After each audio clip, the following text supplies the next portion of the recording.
You guys keep on asking us to cover less expensive EVs, so here it is, the new Kia Niro EV, and it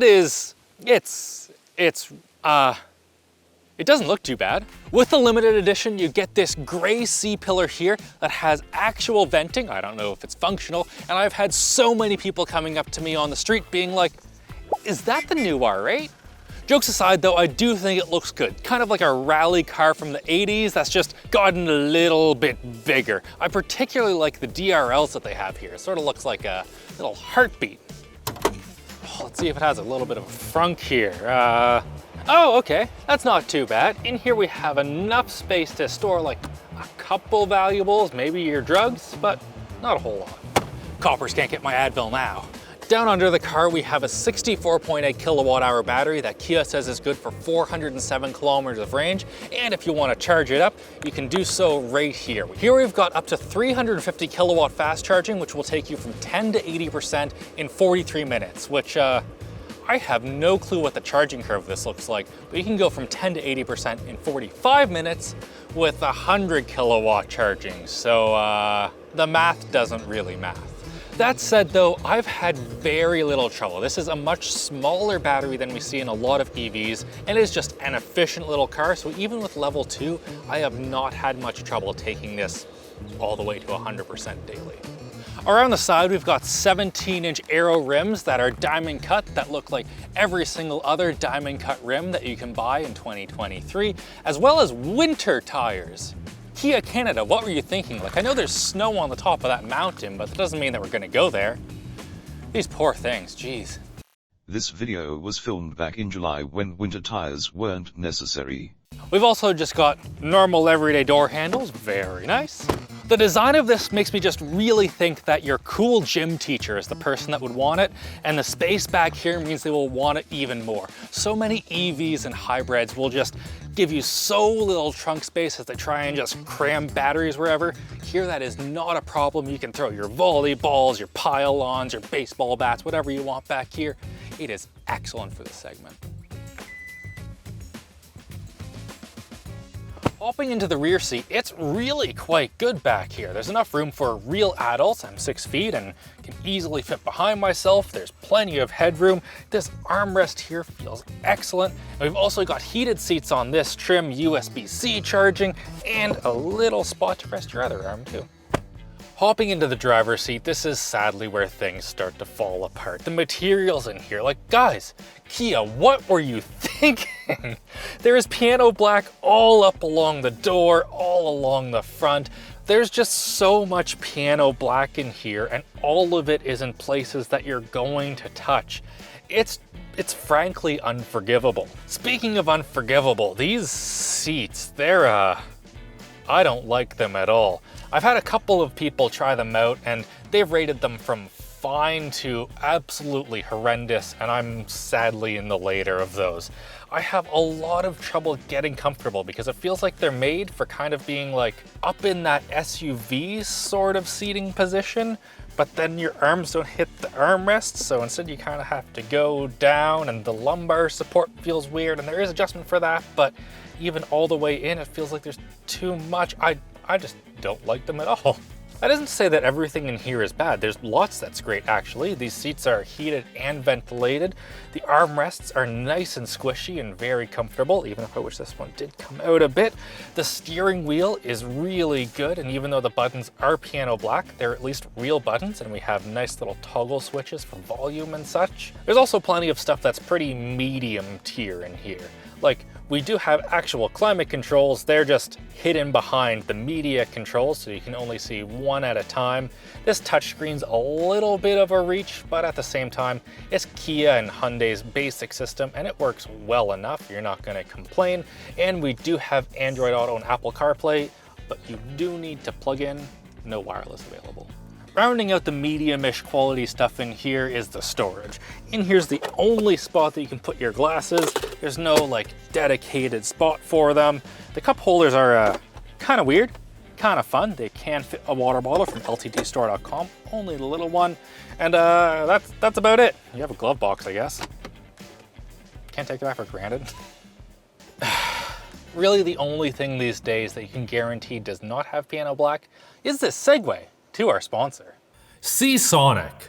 Thanks to Seasonic for sponsoring this video. Seasonic's Focus GX 750-watt gold power supply is a good choice for mid-range systems at a great price. Featuring a fully modular interface paired with a hybrid fan control which limits fan noise, the Focus GX achieves an 80+ gold rating, so you know it's reliable and energy efficient. It's backed by a 10-year warranty, and you can learn more about Seasonic at seasonic.com or using the links down below. Alright, let's torture some winter tires. We have traction control all the way off and it is clearly still intervening because good God, this thing drags ass. Like, I realize that it will be improved if you have actual summer tires on this instead of the winters that we have for some reason.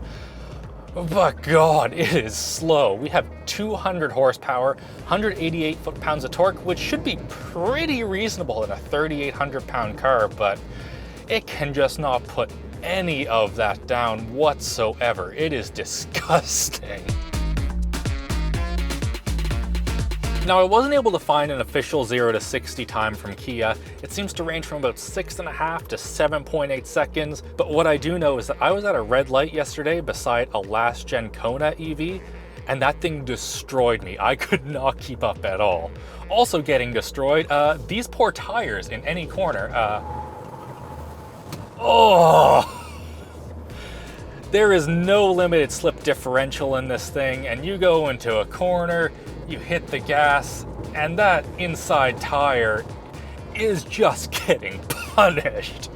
Oh my God, this thing does not handle very well. There are 3 versions of this car, gas, hybrid, and electric, and it really feels like that the suspension was tuned around the gas version. The electric one, you're gonna have those batteries going all the way back, adding weight to the rear of the car, and it kind of just bounces around. Like, you go over bumps and you can feel the rear of the car bouncing up and down, sort of like the rear dampers are shot. It's strange and disconcerting. Actually, the steering overall is just kind of disconcerting. You don't really get a whole lot of feel through the steering wheel, even though, like, if you go over some sort of like uneven spots in the road, it'll sort of want to pull to one side or the other. Once you're above about 80 kilometers per hour, if there's any sort of large undulations or bumps, it sort of just does whatever it wants and the suspension cannot handle the weight at all. It is not a satisfying car to drive. All of that said though, this is not intended to be a driver's car, and it is, if nothing else, pretty quiet in here and relatively simple to drive, even if, yeah, it kind of sucks.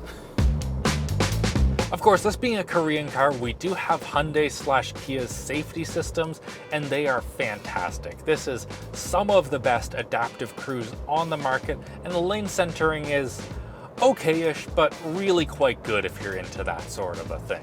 Also, you're able to fully disable the safety systems that you don't want to be there, so if any of them start annoying you, just give them the chop. Play Crab Rave. Crab Rave by Noise Storm, sure. One thing they did get right though is the sound system. In here we have the 7-speaker system from Harman Kardon, so woofer, tweeter, center, and 2 in the back, and it is really quite good. It goes down to about 30 Hertz, which is really quite good for a system that doesn't have a subwoofer, and there isn't really anything that is exceptionally strange about it. Like, there's a bit of a peak around 40, 50, yeah, that's fine. Bit of a dip around 100, who cares? Overall, I think it's really quite great.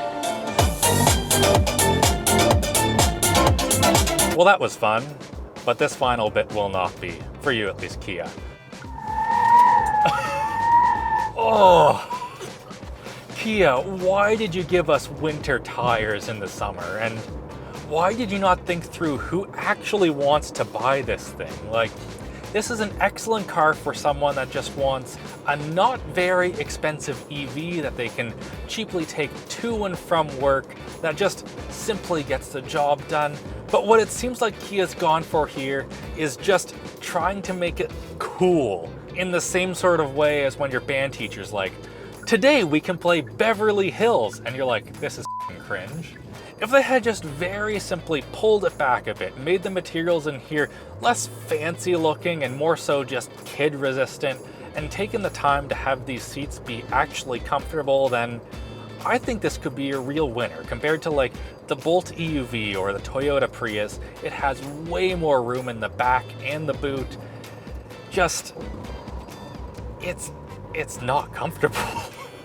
With a starting price that's a bit below 50 grand Canadian, and with the heat pump a bit above 50 grand Canadian, it's a pretty tough sell. Depending on your province or state, you will have EV rebates that will bring that down, but it is getting dangerously close to the Tesla Model 3, especially this 55 grand limited trim that we have.